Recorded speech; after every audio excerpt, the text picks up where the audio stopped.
बांकुड़ा के खातरा थाने के जलडोबरा गांव में पड़ोसियों ने गोपी बावरी के घर पर जोर जोर से चिल्लाने की आवाज सुनी। पड़ोसियों ने घर में जाकर देखा तो 60 वर्षीय लक्ष्मी बावरी और उनके बेटे 40 वर्षीय देबू बावरी फर्श पर लुलुहान होकर मृत पड़े थे। वहीं देबू बावरी की पत्नी मंगला बावरी, उनकी बेटी शिखा बावरी और बहन खुशी बावरी गंभीर रूप से घायल होकर घर पर पड़ी थी। इसके बाद पड़ोसियों ने खातरा पुलिस स्टेशन को सूचित किया। पुलिस ने मौके पर पहुंचकर दोनों शवों को बरामद किया और घायलों को बचाया और खातरा उप जिला अस्पताल ले गई। परिजनों की शिकायत के आधार पर पुलिस ने मृतक लक्ष्मी बावरी के छोटे बेटे गोपी बावरी को घर से गिरफ्तार कर लिया। प्रारंभिक तौर पर जांचकर्ताओं का मानना है कि पारिवारिक विवाद के कारण गोपी बावरी ने अपनी मां और भाई की बेरहमी से पीट कर हत्या कर दी। इलाके के लोग आरोपी गोपी बावरी को कड़ी से कड़ी सजा देने की मांग को लेकर आए हैं। মৃত ব্যক্তির যে সম্পর্কগুলো কে কোন দিকে মানে কে দুজন যে মারা গেছে যে কে হয় এটা কে হয়? আমার কাকিমা হয় আর কাকিমার ছেলেটা। কাকিমার কি নাম? কাকিমার লক্ষ্মী বাবুরি। আচ্ছা, আর যে ভাইটা মারা গেছে কাকার বেটা ওর নাম দেবু বাবুরি। আচ্ছা, আর ভর্তি আছে তাহলে কে কে? ভর্তি আছে মঙ্গলা বাবুরি আছে আর আমার ভাইজি শিখা বাবুরি। আচ্ছা, মঙ্গল বাউরি কে? দেবুর স্ত্রী। দেবুর স্ত্রী। আর শিখা বাউরি? শিখা বাবুরি ওই যে মারা গেছে দেবুর মেয়ে। দেবুর মেয়ে। আচ্ছা, মঙ্গলার মেয়ে। মঙ্গলার মেয়ে। আর কে কে ভর্তি আছে? আর ভর্তি এখন আছে খেপি সুলেখা বাবুরি। সুলেখা বাবুরি হাতে মেরেছে, হাতে লেগেছে। ওটা কে হয়? ওটা কে হয়? ওটা ওই দেবুর দিদি হয়। দেবুর দিদি যে মারা গেছে দেবু। আচ্ছা, তার দিদি হয়। এরা কো ভাই? ওরা তিন ভাই। তিন ভাই। বড়টাকে মেরেছে। হ্যাঁ। আর মেজো আছে, মেজো থানাতে গেছে। মেজোই মেরেছে না? ছোট গোপী বাবুরি মেরেছে। গোপী বাবুরি মেরেছে। গোপী বাবুরি মেরেছে। আচ্ছা, বাবার নাম কি ছিল? বাবার নাম লুধির বাবুরি। লুধির বাবুরি। মৃত? মৃত। আচ্ছা, মানে মারা গেছে আর কি, মানে আগে মারা গেছে। মারা গেছে। এই কি মনে হচ্ছে যে কি কারণে হতে পারে এটা? মাথায় মেন্টাল কিছু? আমি বাজারে ছিলাম। আচ্ছা, বাজারে চা খেলাম, চা খেয়ে পরে আমি শুনতে পরে আমি দৌড়তে আসি বাড়ি। কি শুনলেন? বলছে মারপিট হচ্ছে ঘরে। আচ্ছা, মারপিট হচ্ছে বলতে দুমদাম শব্দ হচ্ছে। দিয়ে আমি যখন চা খেয়ে বাড়িতে এলাম দেখছি কাকিমার একটা লাশ পড়ে আছে। আচ্ছা, আর কাকিমার ছেলেটা ভাইটার লাশটা দিয়ে পড়ে আছে। আচ্ছা, দিয়ে আমার দাদা এলো, আমার দাদা বলছে দেখলে বাঁচি, যদি বেঁচে আছে। আমি বেঁচে দেখছি ভাই মরে গেছে, কাকিমা মরে গেছে। আচ্ছা, দেখছি রক্ত, চারিদিকে রক্ত হয়েছে। দিয়ে ওই গোপী যে মেরেছে ওকে আমি বলতে গেলাম, বলি কি রে কি দোষ করে তুই মেরে দুটো একদম ডেট করে দিলে একদম। আচ্ছা, আচ্ছা, ও বলছি তোকেও মেরে দেবো আমাকে বলছি। আচ্ছা, দিয়ে আমার স্ত্রী আমাকে টেনে চলে গেল। খাতরা জলডোবরা না? খাতরা জলডোবরা। কখনকার ঘটনা এটা? এটা সন্ধ্যা করা হতো। তখনই ফোন করছি। হ্যাঁ, 7:30 8টা হবে। আচ্ছা, ঠিক আছে, ওকে। बांकुड़ा से अनूप रॉय की रिपोर्ट, पीबीटीवी न्यूज। डायरिया से पीड़ित माध्यमिक परीक्षार्थी प्रशासन की पहल पर दुर्गापुर उप जिला अस्पताल में परीक्षा दे रहा है। दुर्गापुर की धोबी घाट की रहने वाली मौसमी माझी आर्य मॉडल स्कूल की छात्रा है। पिछले शनिवार को डायरिया से पीड़ित होने के बाद भी उन्होंने अचानक दुर्गापुर उप जिला अस्पताल में भर्ती कराया गया। इसके बाद प्रशासन की पहल पर अस्पताल में मौसमी की जांच की व्यवस्था की गई। सोमवार इतिहास रहा। आज मंगलवार को भूगोल की परीक्षा, दोनों परीक्षाएं अस्पताल में मौसमी से दी गई। স্কুলে পড়ে? হ্যাঁ, আরি মডেল। কি হয়েছিল মেয়ে? বমি আর পায়খানা হচ্ছে। কবে? ওই শনিবার রাত থেকে হয়েছিল। আচ্ছা, রবিবার ভর্তি করা হয়নি। রবিবারে ভর্তি করেছেন হাসপাতালে? হ্যাঁ। তো আজকে কি পরীক্ষা চলছে? আর ভূগোল। এখন ঠিক মতো পরীক্ষা? হ্যাঁ, একটু মানে কমেছে আজকে। এখন পরীক্ষা দিচ্ছে তো? আজ কি পরীক্ষা আছে? ভূগোল। আপনার নাম? শিবানী মাঝি। কোথায় থাকেন? ধোবিঘাট। মেয়ের বমি পায়খানা, হ্যাঁ, জ্বর ছিল। কবে থেকে হয়েছিল? হ্যাঁ, কবে থেকে হয়েছিল? ওটা শনিবার রাত থেকে শনিবার। কিন্তু ওদিন ভর্তি করে হ্যাঁ। রবিবারে ভর্তি করেছিলেন? হ্যাঁ, ভোরবেলা। তো আজকে কি পরীক্ষা চলছে? আজকে ভূগোল আছে। কোন স্কুলে পড়ে মেয়ে? স্কুলে পড়ে আরি মডেল। আরি মডেল স্কুল। কোথায় থাকেন আপনারা? আমরা থাকি ধোবিঘাট। আপনার নাম? আমার নাম প্রতীক মাঝি। একটি মাধ্যমিক পরীক্ষা চলছে, একটি মেয়েকে দেখলাম যে পরীক্ষা দিয়েছে। কি নিয়ে ভর্তি হয়েছিল, কবে ভর্তি হয়েছিল? পরশুদিন রাত্রিবেলা ভর্তি হয়েছে মৌসুমি মাঝি বলে। তা ওর ডায়রিয়া হয়েছিল, ডায়রিয়ারই ভর্তি হয়েছিল। তা কালকে একটু বেটার ছিল, আজকে মোটামুটি সুস্থ হয়ে গেছে। তবু আজকে এখানেই পরীক্ষা দিচ্ছে। আজকে মনে হয় ছুটি হয়ে যাবে। বলছি কালকেও কি পরীক্ষা দিয়েছে? হ্যাঁ, কালকে পরীক্ষা দিয়েছে। दुर्गापुर से निमाई दास की रिपोर्ट, पीबीटीवी न्यूज। प्रदूषण के गिलास में आस्था ग्राम, त्वचा रोग, नेत्र रोग, हृदय रोग सामने आ रहे हैं। इस शिकायत को लेकर निवासियों ने निजी स्पंज आयरन फैक्ट्री के सामने विरोध प्रदर्शन किया। भारी तनाव से निपटने के लिए कांगसा थाने की पुलिस पहुंची। दुर्गापुर के कांगसा बनस्कोपा औद्योगिक तालुक में निजी स्पंज आयरन फैक्ट्री से निकलने वाले जहरीले धुएं और राख से बनस्कोपा गांव त्रस्त है। मछली पालन, फलों के बिना कोई फसल नहीं है। यहाँ तक कि त्वचा रोग, हृदय रोग, मोतियाबिंद और पेट संबंधी समस्याएं भी हो रही है। आरोप है कि घर छोड़ना दहशत का कारण बन गया है। स्थानीय निवासी धनंजय रॉय ने शिकायत की कि प्रदूषण पेड़ के एक तरफ और दूसरी तरफ गांव में स्थानीय लोगों को वंचित करके बाहरी लोगों को रोजगार दिया जा रहा है। उन्होंने कई बार फैक्ट्री अधिकारियों को मामला की सूचना दी है, लेकिन उन्होंने कोई ध्यान नहीं दे रहे हैं। वे पिछले साल भी इस शिकायत के साथ विरोध में शामिल हुए, लेकिन अस्थायी रूप से जहरीली लाख बजाना बंद कर दिया गया है। लेकिन कुछ महीने के बाद यह अपनी पुरानी लय में वापस आ गया। उन्होंने यह भी चेतावनी दी कि जब तक राख डंपिंग बंद नहीं हो जाती, तब तक उनका आंदोलन जारी रहेगा।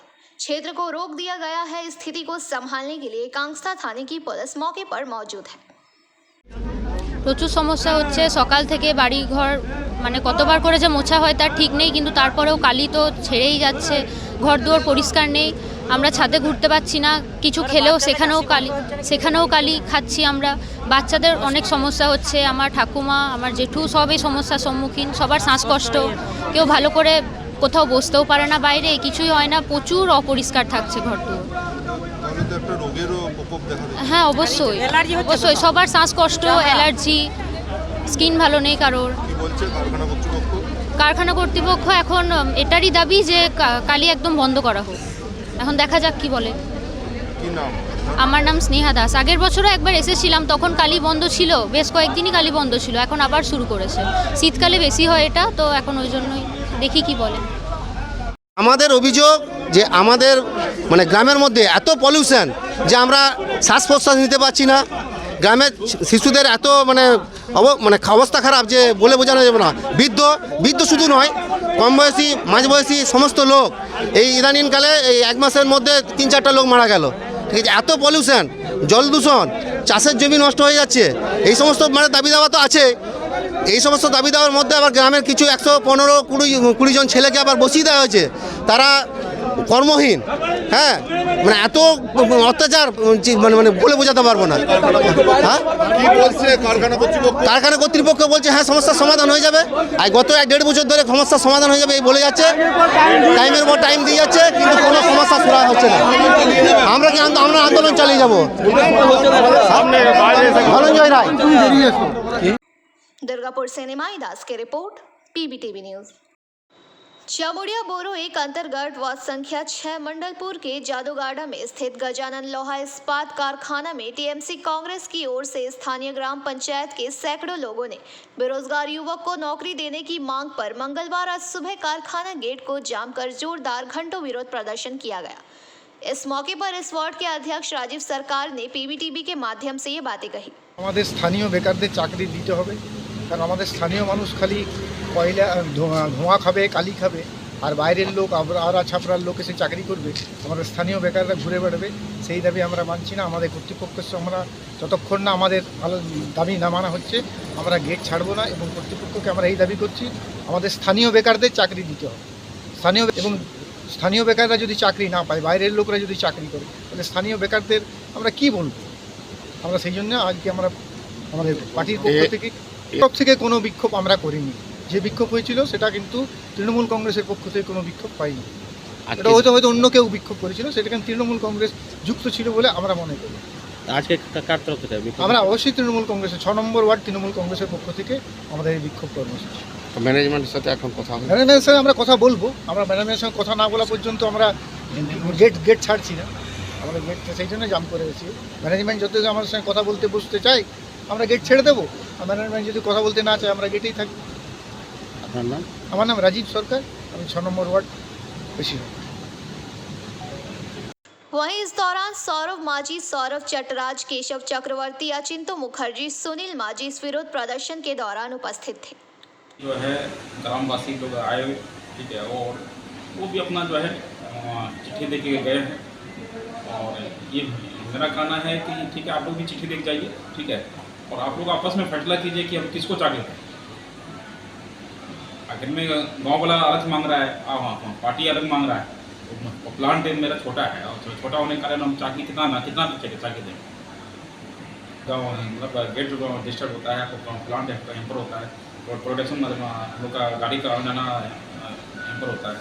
तो अभी कितना घंटा लगभग हो गया करीब 1 से 1.5 घंटा हुआ है। इसका लेके क्या त्रिपुल उच्च अधिकारी को आप जानकारी दी थी सर इस घटना का? नहीं, अभी तक जानकारी नहीं हुआ है। ठीक है, इस समय पहले हम बात करेंगे। आपका परिचय? हेमंत सिंह। जामुड़िया से दिलीप साव की रिपोर्ट, PBTV न्यूज़।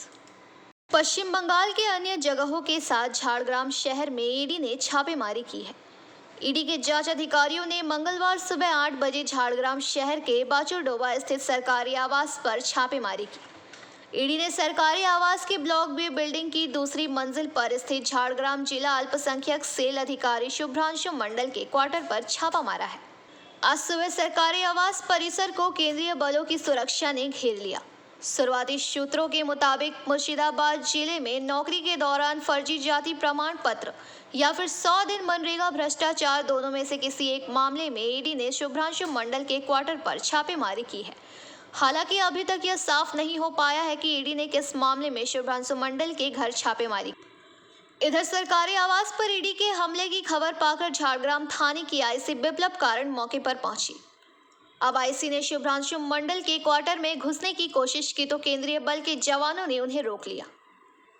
केंद्रीय बल के जवानों ने साफ कर दिया कि ईडी से कोई आधिकारिक निर्देश मिलने तक किसी को भी क्वार्टर के अंदर जाने की इजाजत नहीं दी जाएगी। आईसी ने कहा कि मैं यहां का स्थानीय प्राधिकारी हूं और मुझे इस बात की जानकारी देनी होगी कि यहां जांच क्यों की जा रही है। इसके बाद ईडी के अधिकारियों ने आईसी को फोन के जरिए बताया कि यहां जांच क्यों की जा रही है। साथ ही इसकी जानकारी मेल के जरिए पुलिस अधीक्षक को दी जाएगी। नंबर पे मुझे मांग रहा हूँ, कब से नहीं दे रहा है मेरे, तो मुझे तो एसपी को बोलना पड़ेगा। अभी तक नहीं मिला है, मेरे एसपी से मांग रहा है। आप लोग कीजिए आपका जो काम है, लेकिन मुझे केस रेफरेंस दीजिए। नहीं मेरे अभी तक नहीं आया। वो बार बार हमारा डीएस सर भी पूछ रहा है, तो मैं आपका वो वहाँ पर आ भी सकता हूँ आपके पास में। थोड़ा आप सर को बोलिए, आपका जो असिस्टेंट सर है ना, हाँ सर, सर को बोलिए, मैं हाँ बोलिए।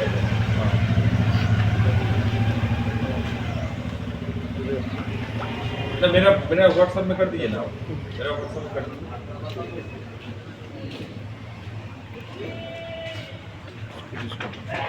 ठीक है, मैं वो आपको शेयर वो जो नीचे है ना उसको बोलिए, मैं ऊपर में आ रहा हूँ, मैं अकेले ही आ रहा हूँ, बात करना है मुझे।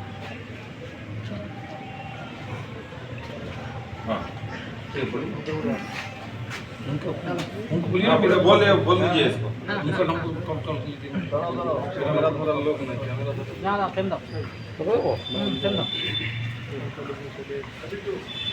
ये तो आप बहुत गलत कर रहे हैं। लोकल इंटरेस्ट नहीं घुस सकता बिल्डिंग में, मेरा घर है यहाँ पर, तो ये कैसे बात है? बाहर रखने का ड्यूटी में आकर के अंदर जाने का वो नहीं, वो लोकल इंटरेस्ट को भी घुसने नहीं दे, ये कैसे हो रहा है? मैं नहीं घुस बुलाना वो लेके जाएगा, नहीं देना चाहिए। तो बोलिए मुझे सर को बोलना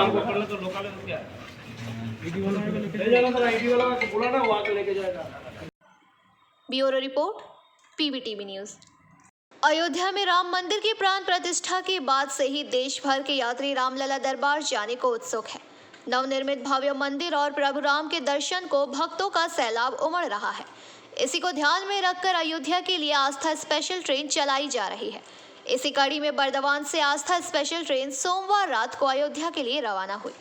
आस्था ट्रेन से बर्दवान स्टेशन से 450 लोग राम मंदिर दर्शन के लिए रवाना हुए हैं। ट्रेन सोमवार की रात 9:20 में बर्दवान स्टेशन के प्लेटफॉर्म नंबर 2 से अयोध्या के लिए रवाना हुई। जैसे ही ट्रेन बर्दवान स्टेशन में रात 9 बजे प्रवेश की, पूरा स्टेशन चौक जय श्री राम से गूंज उठा।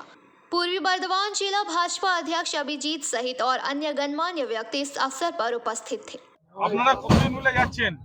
আমরা তো পুরো ট্রেনটাই যাচ্ছি, পুরো আমাদের স্পেশাল ট্রেন হইতে পুরো একদম ভর্তি। আজকে যে যাচ্ছেন অনুভূতিটা কেমন? খুব সুন্দর, খুব ভালো।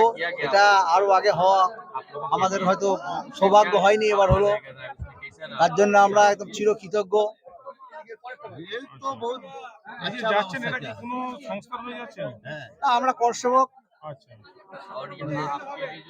আজকে যে যাচ্ছেন রামলালার দর্শন করতে যাচ্ছেন, আমরা আজকে অযোধ্যা ধামে যাচ্ছি, বীরভূম জেলা থেকে আমরা যাচ্ছি। আর আমাদের 500 বছরের স্বপ্ন পূরণের জন্য আজকে আমাদের আশা আর 200% সফল হবে। তার জন্য আমাদের আনন্দে মন প্রফুল্ল আছে। আর এই প্ল্যাটফর্মে আমরা প্রায় 3 ঘন্টা অপেক্ষা করছি। আর কিছুক্ষণের মধ্যে ট্রেন ঢুকছে, আমরা সবাই যাব অযোধ্যা ধাম থেকে। আমরা সশরীরে আর শুভযাত্রা ভালো করে করব, এটা আপনাদের সকল পশ্চিম বাংলাবাসীর কাছে জানিয়ে দিতে চাই। পরে যারা যাবে তারা আমাদের কাছে সেই শুভ বার্তা পাবে। সেখানে আমরা রামলালা দর্শন বা রাম মূর্তি দর্শনের প্রাণ প্রতিষ্ঠার পর এই প্রথম আমরা যাত্রা করছি। আমরা বীরভূম জেলা থেকে 150 জনের বেশি আছি। ফেসিলিটি কিছু নাই, আমরা প্রত্যেককে আপ ডাউন ট্রেনের ভাড়া দিয়ে যাচ্ছি, রেল বুকিং করে। হ্যাঁ, এটা না, এর আগেও ট্রেন গেছে, কিন্তু আমাদের এটা করসেবক এবং রাষ্ট্রীয় স্বয়ংসেবক ব্যবস্থায় এটা পুরো ব্যবস্থা আছে আগে থেকে। জগন্নাথ মাল, বীরভূম। না, আমরা রাষ্ট্রীয় স্বয়ংসেবক সংঘের এবং ভিএইচপি বিশ্ব হিন্দু পরিষদ এবং বিচার পরিবারের লোক বেশি আজকে ট্রেনে বুকিং আছে। Bureau report, PVTV news. पूरे राज्य की तरह आसनसोल में भी माध्यमिक परीक्षा आयोजित की जा रही है। कुल्टी के एक स्कूल में कल एक छात्र नकल करते पकड़ी गई थी। वह मोबाइल फोन लेकर परीक्षा देने आई थी। परीक्षा केंद्र के निरीक्षक ने उसे रंगे हाथ पकड़ लिया। जिला माध्यमिक परीक्षा के संयोजक राजीव मुखर्जी ने बताया कि परीक्षार्थी को रंगे हाथों पकड़ा गया और वह कल की इतिहास की परीक्षा ही नहीं बल्कि इस वर्ष किसी भी माध्यमिक परीक्षा में शामिल नहीं हो पाएगी। গতকাল মাধ্যমিক পরীক্ষার তৃতীয় দিন ইতিহাস বিষয়ের পরীক্ষা ছিল এবং আমাদের পশ্চিম বর্ধমান জেলার কুলটি সেন্টারের অন্তর্গত একটি পরীক্ষা কেন্দ্র কুলটি গার্লস হাই স্কুল। এখানে জলধি কুমারী দেবী উচ্চ বালিকা বিদ্যালয়ের একটি ছাত্রী কড়া নজরদারি এড়িয়ে কোনোভাবে মোবাইল ফোন নিয়ে পরীক্ষা কেন্দ্রে প্রবেশ করে এবং পরীক্ষা শুরু হওয়ার পর পরিদর্শকদের তৎপরতায় নজরে আসে যে সে মোবাইল ফোন নিয়ে ঢুকেছে এবং মোবাইল ফোন দেখে লেখার চেষ্টা করছে। তৎক্ষণাৎ সেই পরীক্ষার্থীর পরীক্ষা বোর্ডের নিয়ম অনুযায়ী এবং সেন্টার কমিটির সিদ্ধান্ত অনুযায়ী বাতিল করা হয় এবং সেই সঙ্গে তার mobile phone, admit card, registration card, তার উত্তরপত্র সমস্ত কিছু সিজ করা হয়, যেগুলো বোর্ডের নির্দেশ অনুযায়ী বোর্ডে পাঠিয়ে দেওয়া হবে। এবং ছাত্রীটির শুধু কালকের ইতিহাস পরীক্ষা নয়, এবছরের সমস্ত মাধ্যমিক পরীক্ষায় বোর্ডের নিয়ম অনুযায়ী বাতিল করা হয়েছে। রাজীব মুখার্জি, জেলা কনভেনার, माध्यमिक परीक्षा पश्चिम बर्धमान जिला। आसनसोल से बीजू मंडल की रिपोर्ट, पीवीटीवी न्यूज़। समाप्त Chatterjee memorial art and music college Kala Bharati painting sculpture Bharatanatyam Kathak Manipuri और रवींद्र नृत्ये एडमिशन चलছে admission open for degree and diploma courses Kala Bharati NSB road Raniganj call 993224 Bengal Jharkhand सीमा पर संपर्क मार्ग रूपनारायणपुर बिहार रोड के टोल टैक्स के पिच सड़क की मरम्मत कार्य का शिलान्यास जिला परिषद प्रमुख मोहम्मद अरमान ने किया। जिला परिषद निधि से करीब 19 लाख रुपए खर्च कर 650 मीटर की सड़क की मरम्मत कराई गई। सड़क की हालत काफी दिनों से खराब थी। जिला परिषद पदाधिकारी मोहम्मद अरमान ने बताया कि विधायक और मेयर विधान उपाध्याय के प्रयास से सड़क की मरम्मत कराई जा रही। इसके अलावा पंचायत समिति अध्यक्ष कैलाशपति मंडल, उपाध्यक्ष विद्युत मिश्रा, समाज सेवी भोला सेन समेत कई गणमान्य लोग मौजूद थे। এটা হলো জেলা পরিষদের রাস্তা। এটা জেলা পরিষদের এনটিকে রাস্তা কাজ রিপেয়ারিং কাজ হচ্ছে। এটা প্রায় 200 মিটারের কাজ এবং প্রায় 20 লাখ টাকা রিপেয়ারিং কাজ। রাস্তার অবস্থা খুবই খারাপ ছিল। আমাদের মাননীয় বিধায়ক আমরা সবাই বারবার বলেছিলাম, সেই হিসাবে রাস্তা কাজ শুরু হলো এবং एक मास মধ্যে কাজটা কমপ্লিট হলো। आसनसोल से बीजू मंडल की रिपोर्ट, पीवीटीवी न्यूज़। स्वादिष्ट वेजिटेरियन और नॉन वेजिटेरियन खाने के लिए अब आपके शहर में खुल गया है माँ भोजनालय। अच्छी सेहत के लिए अच्छा खाना तो अब कैसा शर्माना। जी हाँ, आज ही लजीज भोजन के लिए पधारे रामबागान रानीगंज के माँ भोजनालय में, जहां आपको मिलेगा देशी घी का मिट्टी बर्तन में बना हुआ देसी चंपारण मीट। इसके अलावा chicken curry, chicken chilli, bhapa ilish, chingri malaikari, pomfret, fish curry, mutton kosha, सरसों पावड़ा झाल, आलू पराठा, रुई पोस्तो एवं स्पेशल स्टार चटनी। हमारे यहाँ उत्तम क्वालिटी का वेज एवं नॉन वेज थाली भी उपलब्ध है। हमारा पता है माँ भोजनालय, NSP रोड, रानीगंज, रामबाग। हमारा मोबाइल नंबर है 9475505861, 8597541873। हमारा टाइमिंग है सुबह 9 बजे से रात के 9:30 बजे तक और रविवार को शाम के 5 बजे से रात के 9:30 बजे तक। Parcel charges extra. तो देर किस बात की, जल्दी आइए और स्वादिष्ट भोजन का लाभ उठाइए। पिछले कुछ महीनों से जालसाजों ने विभिन्न फोन कॉल और विभिन्न लिंक के माध्यम से क्षेत्र के कुछ लोगों से पैसे हड़प। पांडवेश्वर थाने की पुलिस के साइबर सहायता केंद्र ने मामले की जांच करते हुए कुछ लोगों के पैसों को वापस रिकवर करने में कामयाब हुई। ऐसे ठगी के शिकार ऐसे 5 लोगों को पैसे वापस सौंप गए। पांडवेश्वर पुलिस स्टेशन के प्रभारी राहुल देव मंडल ने 5 लोगों से 80,203 रुपए वापस किए। একটা প্রথমে ফোন এসেছিল, বললো যে আমি মানবেন্দ্র গ্যাসের শোরুম থেকে বলছি, লাস্ট কত টাকা দিয়ে গ্যাস তোলা হয়েছিল। তো আমি বললাম 942 টাকা। তো বললো যে বইটা আপনার বন্ধ হয়ে গেছে, তো আপনাকে অনলাইনে গ্যাস কিনতে হবে। তো আমি বললাম যে ঠিক আছে, তাহলে কী করতে হবে? তো বললো যে অনলাইনে টাকা পাঠাতে হবে, গ্যাস বুক হয়ে যাবে, আপনার কাছে গ্যাস চলে যাবে। আর সেই টাইমে আমার অনলাইনে মানে ফোনে গ্যাস বুক হচ্ছিল না। তো অনলাইনে টাকা পাঠিয়েছিলাম, এইভাবে টাকাটা আমার প্রতারণা হয়েছিল। তারপরে আমি পান্ডবেশ্বর থানায় এসে প্রথমে মানবেন্দ্র শোরুমে গিয়ে জানাই। ওখানে আমাকে বললো যে আমাদের কিছু করার নেই, থানাতে লিখিত কমপ্লেন করবে, তাহলে কিছু হতে পারে। তাতে কী হলো? আমি এখানে পান্ডবেশ্বর থানায় এসে পদে লিখিত কমপ্লেন জানাই। তারপরে বড়বাবু টাকা রিকভারি করতে, যত টাকা গিয়েছিল তত টাকা পেলেন? সব টাকা। কোথায় থাকেন আপনি, কি নাম? আমার কেন্দ্র निरंजन गोड़ी। पूर्वी मेदिनीपुर जिले के मैनार बचका इलाका हिंसा के कारण बार बार सुर्खियों में आता रहता है। इस क्षेत्र में समय समय पर राजनीतिक संघर्ष चलता रहता है। हालांकि पंचायत चुनाव के बाद से बचका इलाके में कुछ शांति है, लेकिन इसी बीच बीते शनिवार को रात्रि में गश्ती ड्यूटी के दौरान मैनार थाने की पुलिस पर कुछ लोगों ने मामला कर दिया। लेकिन इसी बीच बीते शनिवार को रात्रि गश्ती ड्यूटी के दौरान मैनार थाने की पुलिस पर कुछ लोगों ने हमला कर दिया, जिसमें 5 पुलिसकर्मी घायल हो गए। स्थानीय सूत्रों के अनुसार शनिवार की रात मैनार थाना अंतर्गत बचका गांव के नीमतला इलाके में मैना थाना की पुलिस गश्ती ड्यूटी के दौरान एक पुलिस पदाधिकारी समेत 4 पुलिसकर्मी घायल हो गए। कई लोगों ने पुलिस पर बांस, डंडा, ईंटों से हमला किया। हमले में पुलिस की गाड़ी का पिछला शीशा टूट गया। रात के अंधेरे में पुलिस की गाड़ी पर हमला किसने किया यह अभी तक पता नहीं चल सका है। घटना के बाद तमलूक के SDPO अफजल अब्रार के नेतृत्व में और मैनार थाना प्रभारी काजल दत्त की मौजूदगी में मैनार थाने की बड़ी पुलिस बल ने बचका ग्राम पंचायत के कोन माथा बाजार से लेकर रूट तक मार्च किया। এইটা নিয়ে কেস রেজিস্টার্ড হয়েছে, আমরা তদন্ত করছি, ইনভেস্টিগেশন চলছে। এখনো পর্যন্ত কেউ ধরা পড়েছে?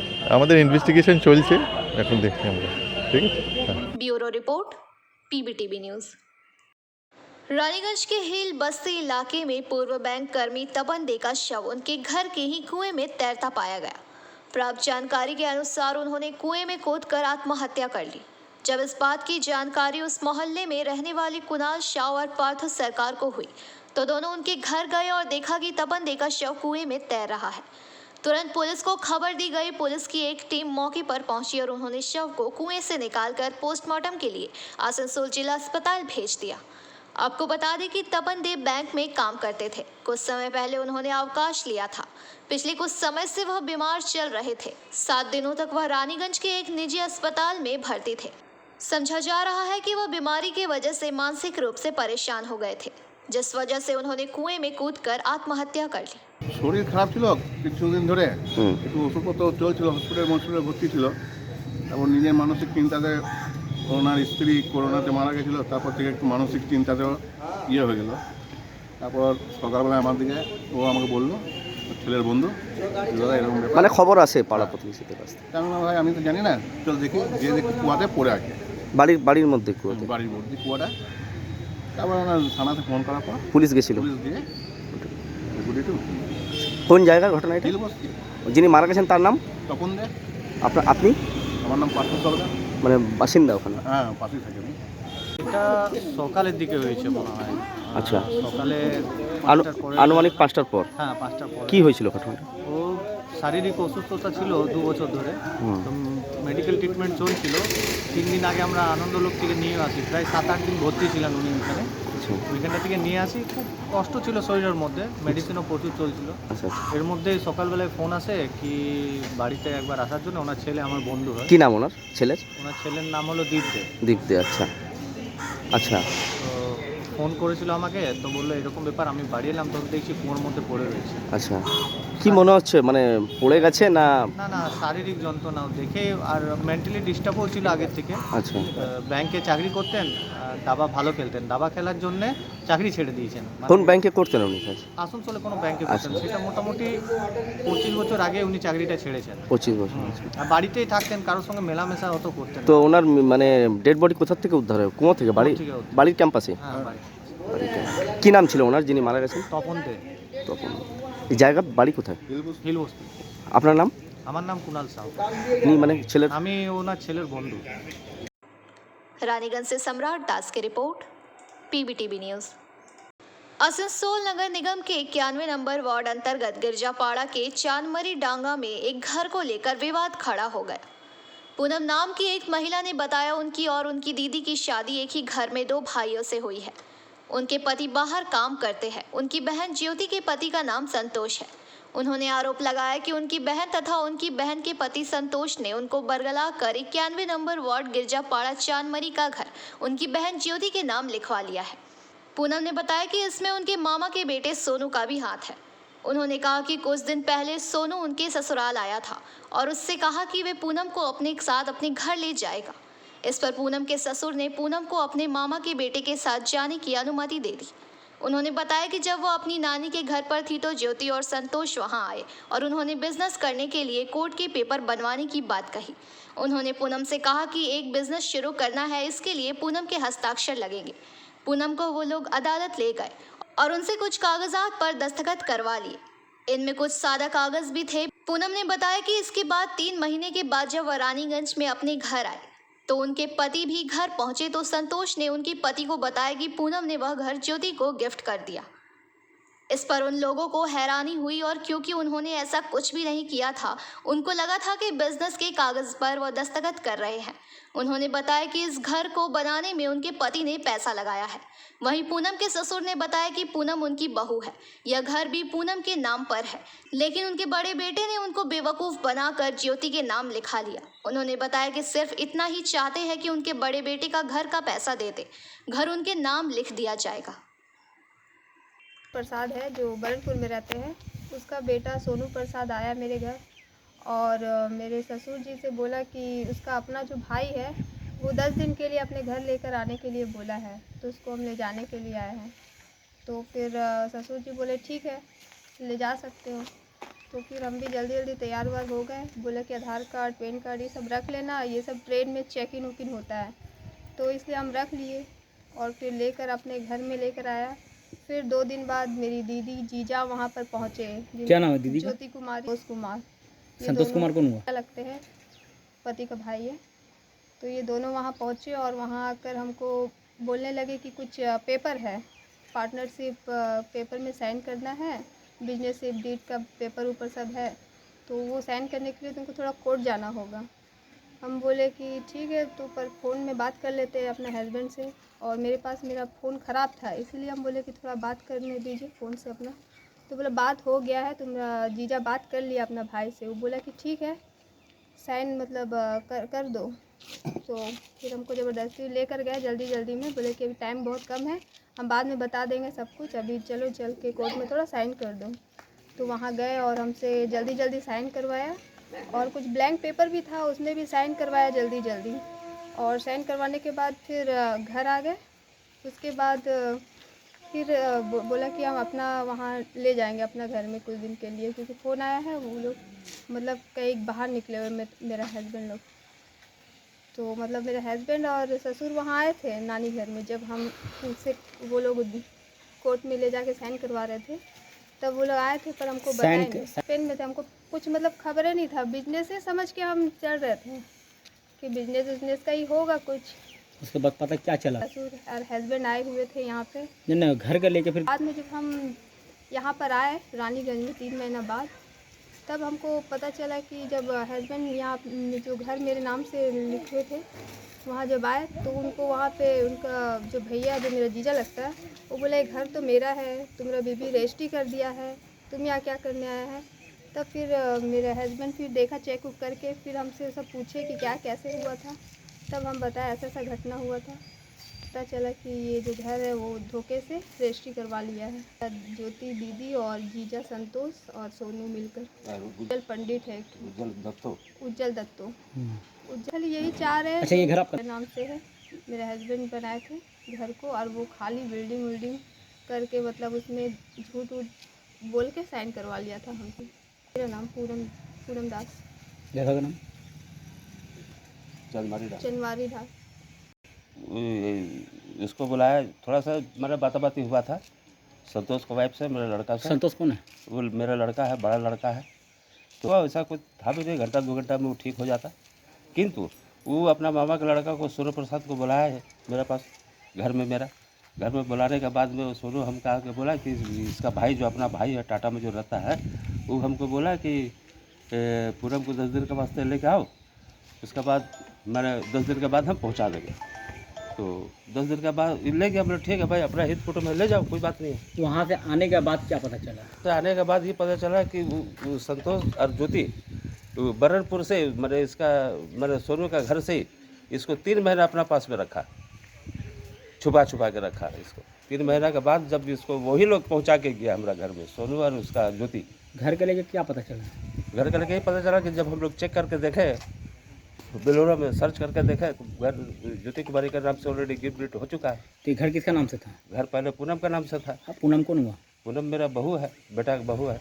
तो वो जो पूजा क्या नाम उसका आगड़े करके किया हुई, तो बताया अभी तो आपको कि पार्टनरशिप डीड बनाना है। पार्टनरशिप डीड में जल्दी इसको ले गया कोर्ट में और बहुत सारा डॉक्यूमेंट में साइन करवाया है। इसको वीडियो भी बना कर रखा है जिसको तो इसको दिखा रहा है। तो आपका बहू जब साइन कर रहा है उनको पता, उनको उतना समझ में नहीं आया उस टाइम? समझने नहीं दिया ना, समझने इसलिए नहीं दिया कि बोले हम बिजनेस करेंगे। ये भी सोचा कि बिजनेस करेगा, अच्छा बात है, चलो भाई। तो संतोष क्या अपना लड़का है ना एडॉप्टेड लड़का? नहीं, अपना लड़का है। मेरा घर में जो खर्चा हुआ है वो खर्चा हमको दे दे, घर उसको हम छोड़ देंगे। मेरा यही रफ सब बात है। क्या नाम है आपका? ओम प्रकाश दास। ये चंदमरी रंगा और ऐसे में रहता है गिरजापड़ा काट दादा में। रानीगंज से सम्राट दास की रिपोर्ट, PBTV न्यूज। माध्यमिक परीक्षा चलने के दौरान पास की बिल्डिंग में लगी आग। हालांकि स्थानीय लोगों की तत्परता से बड़ी दुर्घटना टल गई। एक साइट के पास लॉर्ड सिन्हा रोड पर कैथलिन बिल्डिंग में मंगलवार दोपहर करीब 2:30 बजे आग लग गई। स्थानीय लोगों ने सबसे पहले आग बुझाना शुरू किया। इसके बाद अग्निशमन अधिकारियों और स्थानीय पुलिस स्टेशन को सूचित किया गया। सूचना पाकर फायर ब्रिगेड की 2 गाड़ियां मौके पर आई। अग्निशमन विभाग ने इमारत में रहने वाले सभी लोगों को बाहर निकाल लिया। इस बिल्डिंग से कुछ दूरी पर एक कॉलेज स्थित है और एक स्कूल भी है। वहां माध्यमिक परीक्षाएं चल रही थी। आग तेजी से फैलने की भी आशंका थी, इसलिए फायर ब्रिगेड ने पूरी तत्परता के साथ काम करना शुरू कर दिया। 3:20 पर आग पर काबू पा लिया गया। अभी तक किसी के हताहत होने की सूचना नहीं है। फायर ब्रिगेड की शुरुआती जांच में पता चला है कि एसी के शॉर्ट सर्किट की वजह से आग लगी थी। अग्निशमन अधिकारी अभी भी जांच कर रहे हैं।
Bureau report PVTV news. आज पश्चिम बर्धमान जिला AIMIM के अध्यक्ष दानिश अजीज ने जिला AIMIM प्रतिनिधियों के साथ पश्चिम बंगाल के पश्चिम बर्धमान जिले के बांसड़ा OCP में दुर्घटना के शिकार 26 वर्षीय स्वर्गीय विनोद भुइयां के परिवार से उनके आवास रानीगंज के आदिवासी पाड़ा बांसड़ा में मुलाकात की। दानिश अजीज ने उनको आश्वासन दिया कि उनकी पार्टी बैरिस्टर असदुद्दीन ओवैसी के नेतृत्व में उनके साथ हर सुख दुख में खड़ी रहेगी। इसके बाद पत्रकारों से बात करते हुए उन्होंने कहा कि कल जो दुर्घटना हुई उसके लिए सीधे तौर पर ECL जिम्मेदार है। उन्होंने कहा कि कंपनी द्वारा इस तरह के बंद खदानों को मिट्टी से भरा नहीं जाता है, जिस वजह से गरीब जरूरतमंद लोग अपने परिवार का पेट भरने के लिए वहां से कोयला निकालने जाते हैं और इस तरह के हादसे का शिकार होते हैं। हम आपके लिए भी खड़े हैं, आपके बेटे के लिए भी जो अभी मजबूर हो गया, 1 साल तक चल नहीं पाएगा, उसके लिए भी और इनके लिए भी, और उस परिवार से भी मिलेंगे जाके। चल गया वहाँ से चला गया, अभी तो पहुँचा भी नहीं होगा, एकदम जमाए रहा यहाँ का जमाए रहा तो उसको ऊपी ले गया।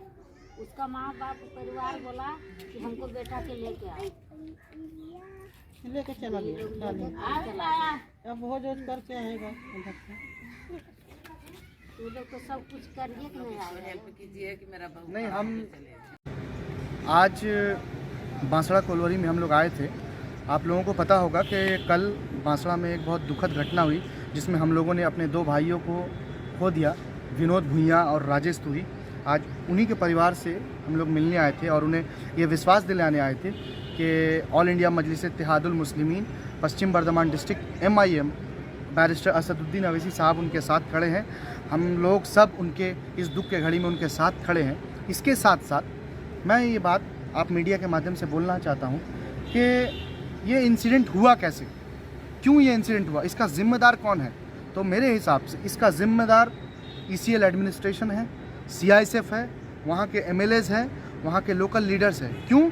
क्योंकि अगर CISF अपना काम सही से करती, ECL एडमिनिस्ट्रेशन अगर उस जगह को सही टाइम में कोयला निकालने के बाद फिलिंग करवा देती तो आज ये इंसिडेंट नहीं होता और हमारे बीच से हमारे 2 भाई विनोद भुइयां और राजेश तुरी को हम लोग नहीं खोते, जिसकी मैं ECL प्रशासन से दरख्वास्त करता हूं कि आप जितना जल्द से जल्द हो सके इस ऐसे इंसिडेंट को रोकें, क्योंकि आने वाले दिनों में आए दिन ECL के एरिया में एक बड़ा से बड़ा घटना होते रहता है। आप लोगों को पता होगा 6 महीना पहले नारायणपुरी में एक इंसिडेंट हुआ। आप लोगों को पता होगा कि ईगरा बोल के एक गांव है ECL का, वहाँ पे 24/7 मीथेन गैस निकलता रहता है, मीथेन गैस जो हमेशा जहरीला है हमारे लिए। तो ECL इन सब चीज़ों पे सक्रिय क्यों नहीं हो रही है? ECL मट्टी भरने की काम में सक्रिय क्यों नहीं है? सैंड फिलिंग क्यों नहीं करती है? उनके ये सैंड नई फिलिंग करने की वजह से लैंड स्लाइडिंग होती है और ऐसे इंसिडेंट्स होते हैं। आज मैं आप मीडिया के माध्यम से बोलना चाहता हूँ, विनोद भुइयां और राजेश तुरी भाई, ये लोग गरीबी के शिकार हुए, ये इलीगल कोल सिंडिकेट जो चल रहा है उसके शिकार हुए, इलीगल कोल ट्रांसपोर्टेशन एक्टिविटीज़ के शिकार हुए, जिसका सीधा जिम्मेदारी मैं ये बोलना चाहता हूँ, जिसका सीधा जिम्मेदार ECL एडमिनिस्ट्रेशन है, CISF है और वहाँ के लोकल MLA हैं, और इसके साथ साथ इसका सीधा जिम्मेदार पुलिस भी है, और उन पुलिस के साथ साथ वो लोग भी हैं जो इलीगल कोल सिंडिकेट चला रहे हैं, इलीगल कोल एक्टिविटीज़ को बढ़ावा दे रहे हैं, वो लोग हैं। क्यों? बीजू मंडल की रिपोर्ट PVTV न्यूज़। आज आसनसोल जिला अस्पताल में कैंसर से जूझ रहे मरीज या कैंसर से निजात पा चुके व्यक्तियों को लेकर एक सेमिनार का आयोजन किया गया। यहां पश्चिम बर्धमान जिले के मुख्य स्वास्थ्य अधिकारी डॉक्टर मोहम्मद यूनुस, आसनसोल जिला अस्पताल के सुपरिटेंडेंट डॉक्टर निखिल चंद्र दास, आसनसोल जिला अस्पताल के ऑन्कोलॉजिस्ट डॉक्टर अमित मुखर्जी, आसनसोल जिला अस्पताल के deputy superintendent Konkan Roy, doctor Gautam मंडल सहित इस अस्पताल के तमाम अन्य चिकित्सक, मेडिकल स्टाफ और अन्य कर्मचारी उपस्थित थे। यहाँ पर कई ऐसे व्यक्ति भी मौजूद थे जो आसनसोल विधानसभा में कैंसर का इलाज करके ठीक हो चुके हैं या अभी भी जिनका आसनसोल जिला अस्पताल में इलाज चल रहा है। आपको बता दें कि 2021 से आसनसोल जिला अस्पताल में कैंसर का इलाज किया जा रहा है। आज ऐसे मरीजों को लेकर एक सेमिनार का आयोजन किया गया और जो मरीज आसनसोल जिला अस्पताल में कैंसर का इलाज करवा के स्वस्थ हो चुके हैं उनके अनुभव साझा किए गए। এটা বোধহয় এই জন্য হয়েছে যে লোকজনের মধ্যে একটা সচেতনতা বেড়েছে। ক্যান্সার হয়তো আগেও ছিল, আমরা জানতে পারতাম না, ভাবতো ক্যান্সার হয়ে গেছে, মরে যাবে, আর চিকিৎসা করে কি হবে, আমাদের কাছে আসতোই না, আমরাও জানতাম না, ভাবতাম ক্যান্সার হচ্ছে না হয়তো। কিন্তু আমাদের এখানে ক্যান্সারের ওপিডি খোলার পর ভরে গেছে এবং এতগুলি মানুষ যে এত আনন্দের সঙ্গে বলে গেলেন যে ওনারা চিকিৎসা পেয়ে ভালো আছেন। দেখুন ক্যান্সার চিকিৎসায় কতগুলো প্রবলেম, আমি তো সেগুলোর মধ্যে দিয়ে গেছি বা যাচ্ছি। আমি অলরেডি 70টা আমার হয়ে গেছে কিমোথেরাপি, এখনো চলছে। তো যেটা সবচেয়ে ইম্পর্টেন্ট হচ্ছে আমাদের নিজেদের মানসিক শারীরিক সমস্যা বাদ দিয়েও একটা কতগুলো প্রধান সমস্যা হচ্ছে অর্থনৈতিক সমস্যা। ফ্যামিলিকে এগুলো অ্যাফোর্ড করা, টাকা পয়সা দিয়ে কেনা। যারা ক্যান্সার রোগী আছেন, যারা ক্যান্সারকে জয় করে ফেলেছে, এখন যাদের মধ্যে রোগটা নেই তাদেরকে, এবং যারা এখনো ক্যান্সারের সঙ্গে লড়ছেন, চিকিৎসা চালিয়ে যাচ্ছেন, তারা কাজটা দৈনন্দিন চালিয়ে যান, সেই নার্সিং স্টাফ অ্যাডমিনিস্ট্রেশনে যারা আছেন তাদেরকে আমি ধন্যবাদ জানাচ্ছি। এবং সাংবাদিক যারা এসেছেন আজকের এই খবরটা কভার আগে দু একটা কথা না বললেই নয়। থেকে আমি তখন থেকে ওখানে আছি, আমি মানে আমার সব স্টাফরা ফার্স্ট থেকে এখনো অবধি দেখেছি প্রচুর ইমপ্রুভমেন্ট আগের তুলনায়। হয়তো একটু প্রবলেম হয়, সেটা স্যাররাও জানেন, প্রবলেম হলে ওনাদেরকে জানানোও হয়, কিন্তু সত্যি কথা বলতে ওয়ার্ল্ড ক্যান্সার ডে ছিল আমাদের 4 ফেব্রুয়ারি, যেহেতু রবিবার ছিল, আজকে 6 তারিখে সে ক্যান্সার ডেটা উদযাপন হলো। আমাদের এখানে যারা চিকিৎসা পেয়েছে, কেমোথেরাপি নিয়ে যারা সুস্থ হয়েছে সেরকম পেশেন্টদের ডাকা হয়েছিল, তারা তাদের অভিজ্ঞতা শোনালো, এবং যারা ক্যান্সারে ভুগছে এখন চিকিৎসাধীন আছে তারাও আমাদের মধ্যে ছিল, এবং তারা যাতে মনের জোর পায়, যারা সুস্থ হয়ে গেছে তারা তাদেরকে তাদের মনের জোর দেওয়ার জন্য প্রায় 231 মতন শুরু হয়েছিল পেশেন্টগুলো 2021-এ। এখন কতটা হয়েছে পেশেন্টটা, কি রকম আপনার লাগছে? আমরা শুরু করেছিলাম তখন 200খানা কেমোথেরাপি হতো বছরে, এখন সেটা 550 ছাড়িয়ে গেছে, আর এখন টোটাল পেশেন্ট প্রায় 1000-এর ওপর।